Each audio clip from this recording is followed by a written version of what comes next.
సాయిరామ్.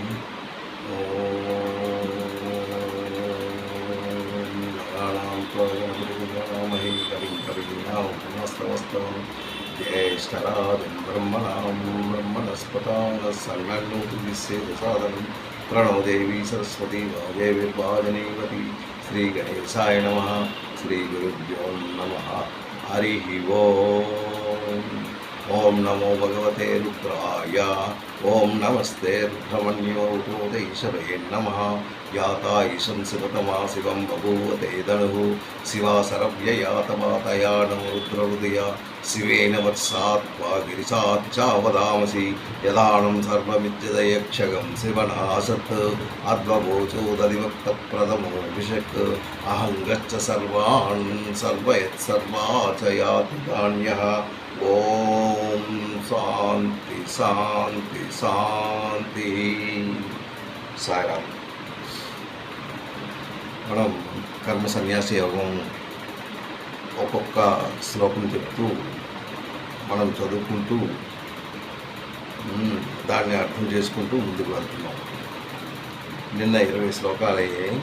వేళ 21వ శ్లోకం చెప్తాను. ఈరోజు 21వ శ్లోకం చదువుతున్నాం. అయితే కర్మ సన్యాసి యోగం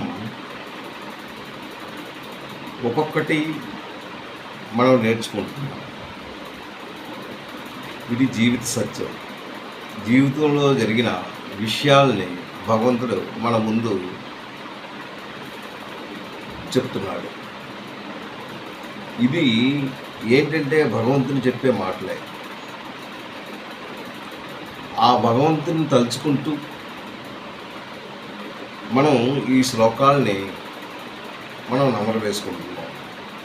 అయితే దీనివల్ల ఏంటి లాభం అని మనలో మనం ప్రశ్నించుకుంటే, మనిషికి ఎప్పుడైనా సంతృప్తి అన్నది ఉన్నదా అంటే, is he satisfied any time? ఆయనకి సంతృప్తి అన్నది ఉండదు. మీకు ఎంత డబ్బున్నా ఎంత ఇది చేసినా, మీ తాలూకా సంసారం ఇంకా పెరిగినా, కొన్ని మ్యాళ్ళున్నా కొన్ని కార్లున్నా ఏదున్నా, so there is no peace of mind. ఈ పీస్ ఆఫ్ మైండ్ కావాలి అంటే ఇది ఒకటే మార్గం భగవంతుడు చెప్తున్నాడు. మీకు ఏంటంటే పరుగులు పరుగులు పరుగులు పరుగులు పరుగులు పరుగులతో బస్ మనం మన జీవితాన్ని గడుపుతున్నాం. ఆ పరుగులు పెట్టకుండా ధ్యానంతో భగవంతుని ధ్యానించినట్టయితే తప్పక ఆ భగవంతుడు మనకి కనబడతాడు. మనం శాంతిగా ఉంటాం, మనం ఆనందంగా ఉంటాం, మన తాలూకా జీవితం కూడా చాలా చక్కగా ఉంటుంది. ఇది జీవిత సత్యం. ఇదే భగవంతుడు ప్రతి శ్లోకంలో మనకు పోషిస్తూ ఉన్నాడు. మీరు పరుగులు పెట్టకండి, ప్రశాంతంగా ఉండండి. ప్రశాంతంగా మీరు బాహ్య వస్తువులను ఎప్పుడు బాహ్య వస్తువులను చూస్తూ అది చూసి ఆనందపడకండి. బాహ్య దృశ్యులనే చూడద్దు. అవి చూసినట్టయితే మీ మైండ్ ఇంకో విధంగా మారుతుంది. అందులో ఆనందం ఉన్నదే అనేసి మీరు పరిగెడుతుంటారు. ఆ ఆనందం టెంపరీ. మీకు సచ్చిదానందం కావాలంటే ఇదొక్కటే మార్గం, భగవంతుని ఆశ్రయించండి అనేసి ప్రతి శ్లోకంలో ఆయన చాలా చక్కగా మనకు బోధిస్తూ ఉన్నాడు. ఆయన మనం అజ్ఞానంలో ఉన్నాం కనుక ఆ అజ్ఞానం అన్నది మనకి ఎక్కువగా ఉన్నది కనుక మనం అటు ఇటు పరిగెడుతూనే ఉంటాం. బాహ్య వస్తువులనే మనం ఎక్కువగా ప్రేమిస్తూ ఉంటాం. అంతరంగంలో లోపల ఏంటి అన్నది మనం గ్రహించుకోవట్లేదు. లోపల ఉన్న ఆత్మ గురించి మనం తెలుసుకోవట్లేదు. ఈ బాడీ గురించి తెలుసుకోవట్లేదు. ఏంటి ఈ శరీరం మనకి ఎందుకు ఇచ్చాడు అని కూడా మనకి తెలియదు. ఈ శరీరం ఇవ్వడం ఏంటి, మళ్ళీ కొన్నాళ్ళ తర్వాత అంటే ముందు బాల్యం, తర్వాత యవ్వనం, తర్వాత వృద్ధాప్యం, అంటే ఈ దిశలుగా మనకి ఏర్పడుతూ ఏర్పడుతూ వృద్ధాప్యం తర్వాత మనకి ఎందుకు ఇవన్నీ చేస్తున్నాడు, వృద్ధాప్యం తర్వాత ఇంకా చావక తప్పదు. అంటే నెక్స్ట్ ఏంటి వస్తుంది అనేసి మనం తెలుసుకుంటే తప్పక మనకి దొరుకుతుంది.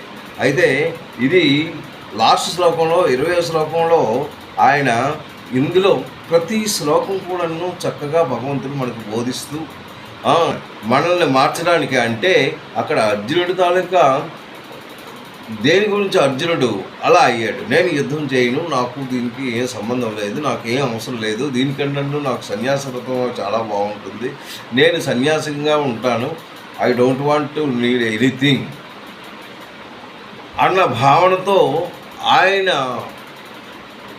ఆయన మనసులో ఉన్నది చెప్పాడు. అయితే ఇది జీవిత సత్యం. నీకు ఎప్పుడైతే బాడీ దొరికిందో నువ్వు ఈ కర్మలు చేయక తప్పదు. నువ్వు ఏదైతే గత జన్మలో ఉన్న కర్మలు ఈ జన్మకు వస్తుంటాయి, ఈ జన్మలో ఉన్న మళ్ళీ వస్తుంటాయి, ఇది రొటేషన్ అవుతూనే ఉంటుంది. నాకు అవసరం లేదు, నేను చెయ్యను అంటే ఆ కర్మ ఎవడో అనుభవిస్తాడు. ముందు నువ్వు కర్మ చెయ్యి తప్పదు. అది భగవంతుడు మనకి బోధిస్తూ ఉన్నాడు. లాస్ట్లో ఏంటన్నాడంటే, మీరు కరెక్టే అని, మీరు చక్కగా ఉంటారు. ఆ శ్లోకం నేను ఒకసారి 20వ శ్లోకం ఒకసారి చెప్పిస్తాను.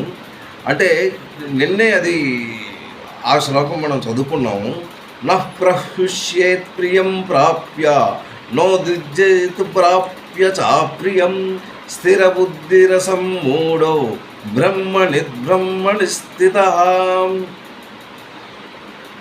ఏదైతే ప్రియము అప్రియం, ఏదైతే మనకు ప్రియంగా ఉంటుందో, ఏదైతే లాభంగా ఉంటుందో, ఆ లాభాన్ని దీన్ని చూసి ఊరిగా పొంగిపోతాం. అది పొంగిపోవడం అవసరం లేదు. అలాగే మీకు ఎప్పుడైతే నష్టం వచ్చిందో, మీ తాలూకా డబ్బుని పోయిందే అనుకోండి, అప్పుడు ఊరిక మనం దుఃఖపడిపోతాం. అయ్యో నా వస్తువు పోయిందే, నా వస్తువు అక్కడ ఉండేది, ఈ వస్తువు పోయిందే అన్న దుఃఖంతో బాధపడిపోతూనే ఉంటాం. అంటే ఒక వస్తువు దొరికినప్పుడు ఊరిక సంతోషపడిపోతాం, ఒక వస్తువు పోయినప్పుడు ఊరిక దుఃఖపడిపోతుంటాం. అది అవసరం లేదు. ఈ రెండు సమానంగా చూసుకో. ఏదైతే ఉందో ఇదంతా భగవంతుని దయ, భగవంతుని కృప. ఈ రెండు సమానం. అంటే నువ్వు ఏదవ్వని నీ మనసు సమానంగా ఉండాలి. ఊరిక నువ్వు ఉవ్వొత్తులు ఆడుతూ ఇవి చేయని అవసరం లేదు. నువ్వు భగవద్ ధ్యానంలోనే ఉండాలి. అందులో సచ్చిదానంద పరమాత్మ యొక్క ఏదైతే నీ అంతరాత్మలో ఉందో దాన్ని నువ్వు చూసుకుంటే ఈ బాహ్య వస్తువుల గురించి నీకు ఎటువంటి ఇది ఉండదు అనేసి 1వ శ్లోకంలో, అంటే 20వ శ్లోకంలో చెప్పాడు. ఇప్పుడు ఈ శ్లోకంలో ఏం చెప్తున్నాడో మనం విన్నాం. ఏంటంటున్నాడు? బ్రహ్మస్పర్శేస్య సక్తాత్మ. అక్కడ అది 8 words అవుతుంది. బాహ్యస్పర్శేస్య సక్తాత్మ. బాహ్య ఏంటంటున్నాడు? బాహ్యస్పర్శేసు అసక్తాత్మ విందత్యాత్మని యత్సుఖం. విందతి ఆత్మాని యత్సుఖం. విందతి ఆత్మ అని యత్సుఖం. అంటే మీరు ఈ శ్లోకం తీస్తే కానీ మీకు ఆ వర్డ్స్ దొరకదు. ఇది కొద్దిగా కష్టమైన వర్డ్స్ అన్నమాట. ఇది నేను చెప్పడానికి చెప్పిస్తాను, కానీ మీరు దాన్ని అర్థం చేసుకోవడం కొద్దిగా కష్టమైన పని. మీరు ఎప్పుడైతే ఆ శ్లోకాన్ని మీరు తీసి ఒకసారి చదువుకుంటారో అప్పుడు ఈ శ్లోకం తాలూకా మీనింగ్ మీకు దొరికిపోతుంది. బాహ్యస్పర్శేసు సక్తాత్మ అన్నాడు. అంటే ఈ బాహ్యస్పర్శ అంటే ప్రాపంచిక విషయాలు, బయటనున్న విషయాలు,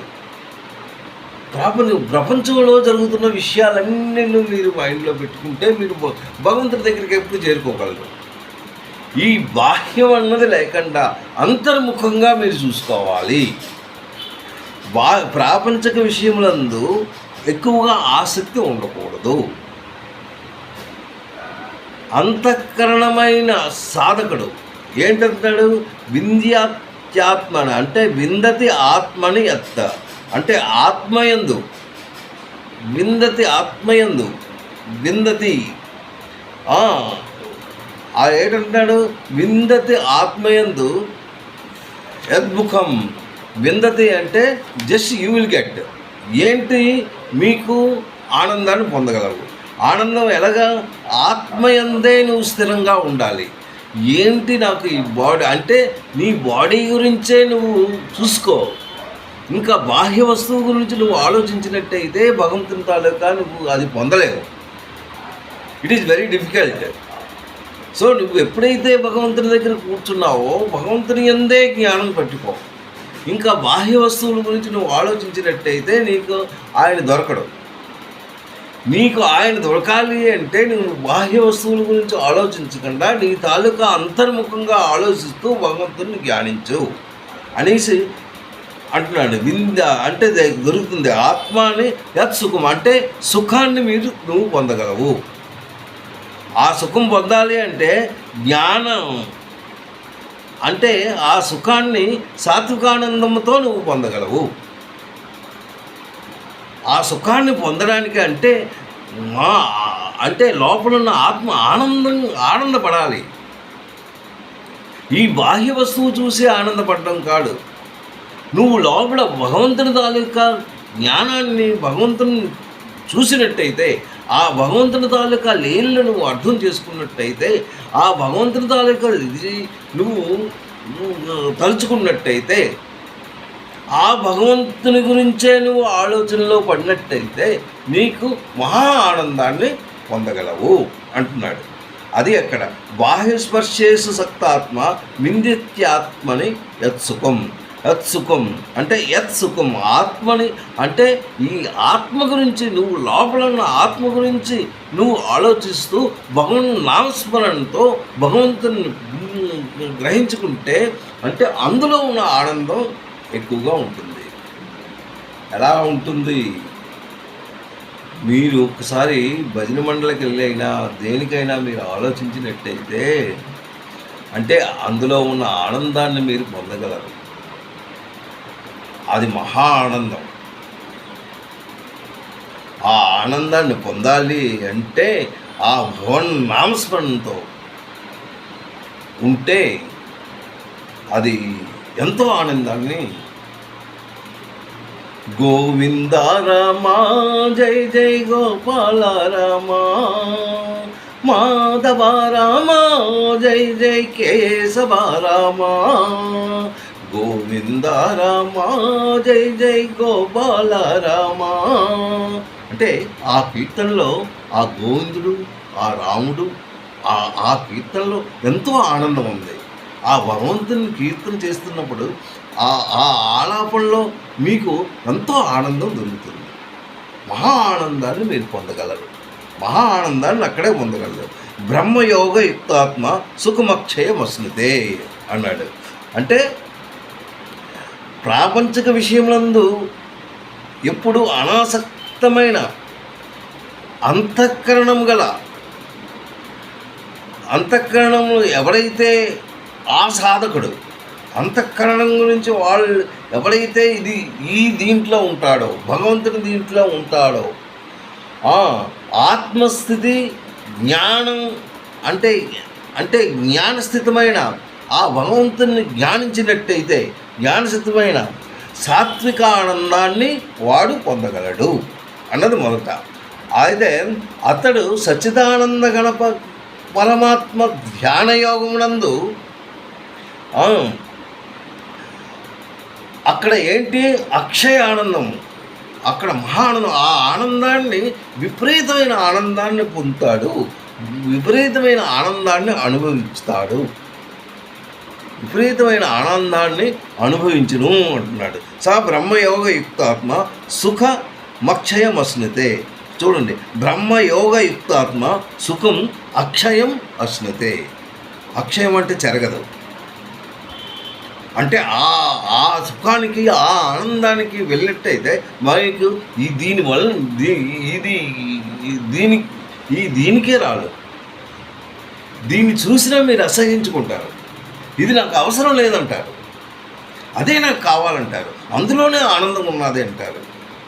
ఈ బాహ్య వస్తువులతో నాకు ఆనందమే లేదు అనేసి మీరు దాన్ని మీరు అసహించుకుంటారనమాట. నాకెందుకు ఈ వస్తువులు, నాకెందుకు ఇదేం అవసరం లేదు, ఓన్లీ భగవంతుడితోనే నాకు కనెక్షను అన్న భావన మీలో ఏర్పడి ఆ భగవంతుని ఎల్లప్పుడూ జ్ఞానించుకుంటారు. అంటే ఈ శ్లోకంలో ఎంత చక్కగా చెప్పాడో ఆ భగవంతుడి తాలూకా జ్ఞానం, ఆ భగవంతుడి తాలూకా రూపం, ఆయన తాలూకా శక్తి అది మనలో వచ్చినట్టయితే మహా ఆనందాన్ని మనం పొందగలము. ఈ బాహ్య వస్తువుల్ని మనం చూడొద్దు. వీడు నావాడు, వాడెందుకు ఇలాగయ్యాడు, వీడెందుకు ఇలాగయ్యాడు, నా కొడుకు ఎందుకు ఇలాగైపోయాడు, ఆడి కొడుకు ఎందుకు మీదకి వెళ్ళిపోయాడు, ఈ భావనలు మాత్రం రాకూడదు. ఇవేవి నువ్వు భావించుకున్నట్టయితే నువ్వు ఆ పాయింట్కి వెళ్ళవు. ఆ పాయింట్కి వెళ్ళాలి అంటే ఓన్లీ భగవంతుడి నామస్మరణతో ఉండాలి, ఆ కీర్తనలు పాడుతూ ఉండాలి, ఆ భగవన్ నామస్మరణతో ఉండాలి. ఉంటే అప్పుడు ఆ వేదాలు చదువుతూ ఉండాలి. ఆ వేదాల్లో ఉన్న తీపితనం, అందులో ఉన్న తీపి, అందులో ఉన్న జ్ఞానం అది మహా ఆనందాన్ని ఇస్తుంది. సాయిరామ్, మీరు తప్పక ఆ రూట్లోనే వెళ్ళి ఆ భగవంతుని మీరు పట్టుకుంటారని నేను మనసారా కోరుతున్నాను. సాయిరామ్, తప్పులుంటే క్షమించండి.